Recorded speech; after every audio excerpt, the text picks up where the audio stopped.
What is up, you beautiful sack of haunted meat? It is I, your coach, Melanie Black, and today we are on week 3 of a 5-part series on SMART goals. That is specific, measurable, achievable, relevant, and time-bound goals, which is a fantastic way to virtually guarantee success. I love SMART goals, and I love me a good acronym, but as we discussed in previous episodes, this acronym is out of order, so it helps us remember things. It is smart to set SMART goals, but number one, of course, is making sure your goals are relevant. This ties into keeping motivation high and actually achieving your goals. If you don't have relevance, if you don't have a reason for doing the thing you're going to do, if it doesn't actually matter to you, hey, spoiler alert, you're not going to get it done.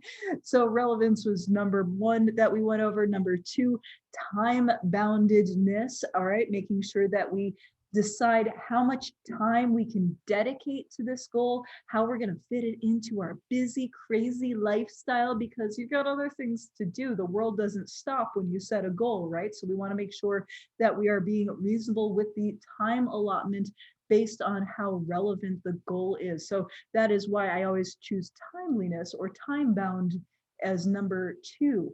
Now, the third letter we are going to discuss today is specific. Getting specific with the goals that we are setting.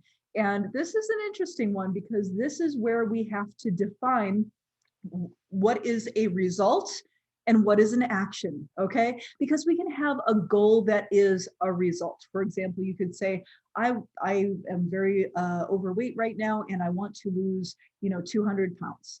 That can be the result, but you can't call it an action or a goal action because you can't just sit there and go, hey, da, and then the weight comes off. You have to take multiple action steps to achieve that end result. So as we are discussing specificity of our goals, it is important to think of our smaller goals, our stepping stone goals, as being actions rather than a result. Now, can you still track results for smaller goals? Yes, of course you can, but you want to make sure that you have actionable steps all along the way. Otherwise, you're going to get really frustrated and you're not going to give yourself enough credit for the things that you are doing, because after all, not all good actions will always lead to the specific result that we're after. You can play a good game of soccer and make lots of goals, right? The action of getting the ball in the net. It doesn't necessarily guarantee you're going to win the game with the score that you wanted, but it's going to get you closer to that end result. The important stuff is repeatedly taking the actions necessary to get there. It can be helpful to think of your big goal result as something that exists on a very, very tall tower. We have to figure out what action steps, get it, steps, we need to build to get all the way up there, right? And then we have to actually take those actions, get them done. So this is the part of the process as we're getting specific. We're deciding what those smaller steps at the base are going to look like. These are going to help you form the habits that are necessary to the foundation of your larger goals. So it's important at this point to decide, okay, what actionable steps can I take that will contribute to my bigger overall goal? That is what we want to think about when we're thinking about specific. Now, the thing that I love about SMART goals is that you can apply them to anything. But moving along with the weight loss example, if I have a big lofty weight loss goal of 200 pounds, and then I said, okay, I need to break that down.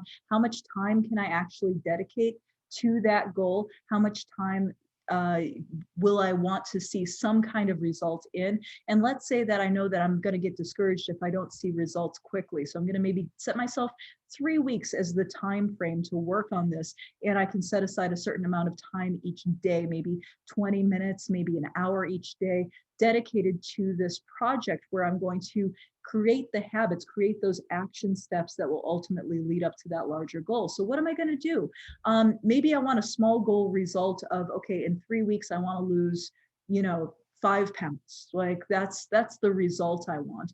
But secondarily, I also want to make sure that I am really addressing the issue of, can I act on that? Because that is not an actionable thing, right? To say I'm going to lose 5 pounds. It is a result. Now, an actionable thing might be eating on a meal plan, which is the most effective way to get to that weight loss goal. Can you do other things that will positively impact the weight loss goal, such as walking more? Yes. Sleeping better? Yes, absolutely. And maybe you're at the point where you're not ready for something that's going to give that big result, like nutrition. So we have to be honest with ourselves. Maybe we don't have the time to dedicate to the action steps that we want to take necessarily, or maybe we need to reprioritize.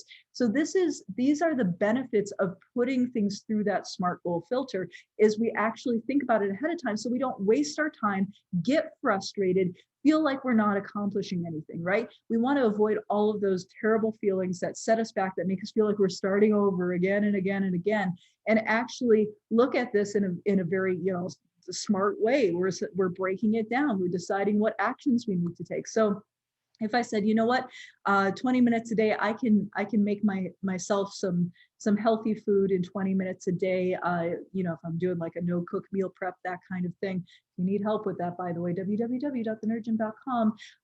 If you're a member of the Nerd Gym, we have all those plans already made for you, obviously, but also stuff on SMART goals and pre-made SMART goals if you don't want to build your own. But this video is all about building your own SMART goals. So what we want to do is we want to make sure that we're taking those action steps, that we're laying them out. Like, okay, if I only have 20 minutes a day and I've got my meal plan, then the goal, the action goal, is to eat food that is on the plan, right? That is the action. That is what I'm trying to do. If I eat food that is on my plan every single day for 3 weeks, then fantastic. I'm doing great, right? I've achieved all of my action steps. And at that point, it's pretty much guaranteed that I'm going to have that small goal result achieved at the end of that time frame. But what if I'm being a little bit more experimental or a little bit more conservative with my actions? If that is the case, then I can still take pride in any of the action steps that got done, even if the goal, the resulting goal, was not quite met.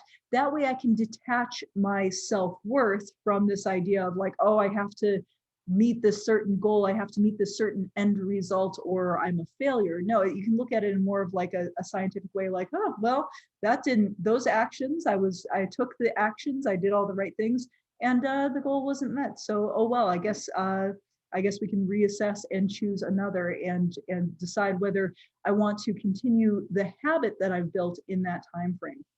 So not only do you want to be specific about the action steps that we're taking, but you also want to turn those action steps into actual habits if they are effective, especially if they're effective. You want to make sure that they are habits that you can then layer on top of as they get easier, as they become more a part of your lifestyle.